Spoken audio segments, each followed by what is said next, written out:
আসসালামু আলাইকুম সবাইকে, ওয়েলকাম টু একাডেমি ইংলিশ। আমি মোহাম্মদ আজিজুল ইসলাম আবিদ আছি আপনাদের সাথে। আজকে আমরা ইংরেজির অত্যন্ত কনফিউজিং তিনটি শব্দ নিয়ে আলোচনা করব। সেগুলো হচ্ছে সামটাইম, সামটাইমস, সামটাইম।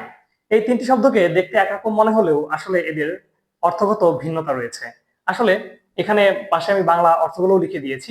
এখানে সামটাইম, এই যে শব্দটি আছে সামটাইম, দুটি যদি সাম এবং টাইম দুটি শব্দ যদি একত্রে যুক্ত করা থাকে, সাম এবং টাইম এদের মধ্যে যদি কোনো স্পেস না থাকে, তাহলে সেই শব্দের অর্থটি দাঁড়ায় হচ্ছে কোনো এক সময়, কোনো এক সময়। সামটাইম, এখানেও সাম এবং টাইম দুটি ওয়ার্ড একত্রিত হয়েছে এবং তার শেষে আবার এস যুক্ত আছে, সামটাইমস, সামটাইমস। যখন সামটাইমস হয়, সাম টাইম এবং তার সাথে এস যুক্ত থাকে সামটাইমস, এর অর্থ দাঁড়ায় মাঝে মাঝে।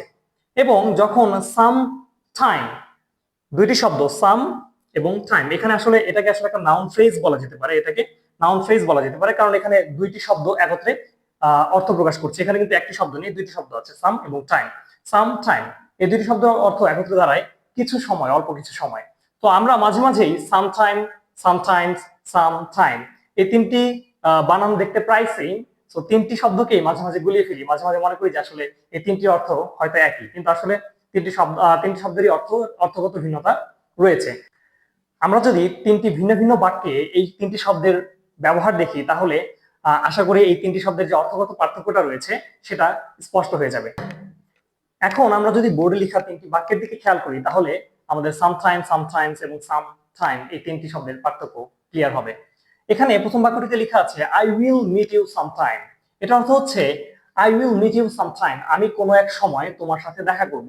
I will meet you sometime, আমি কোনো এক সময় তোমার সাথে দেখা করব। এখানে সামটাইমের অর্থ কোনো এক সময়। সামটাইমস, দ্বিতীয় বাক্যটিতে যদি আমরা লক্ষ্য করি, sometimes I visit the place. Sometimes, মাঝে মাঝে, আই ভিজিট দ্য প্লেস, মাঝে মাঝে আমি জায়গাটিতে ঘুরতে যাই। সামটাইমস, মাঝে মাঝে, আই ভিজিট দ্য প্লেস, আমি জায়গাটিতে ঘুরতে যাই। এবং তৃতীয় বাক্যটা যদি খেয়াল করি আমরা, I will give you some time to do the work. আমি তোমাকে কিছু সময় দেব কাজটি করতে।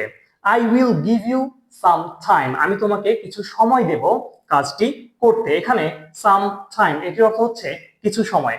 অর্থাৎ আমি আশা করি আমি বোঝাতে পেরেছি সামটাইম, সামটাইমস এবং সাম টাইম এই তিনটি পার্থক্য কোথায়। সামটাইম কোনো এক সময়, সামটাইমস মাঝে মাঝে, সাম টাইম কিছু সময়। আশা করি এটি বোঝা গেছে। এ নিয়ে যদি আর কোনো প্রশ্ন থাকে তাহলে কমেন্ট বক্সে জানাবেন। ধন্যবাদ। আসসালামু আলাইকুম।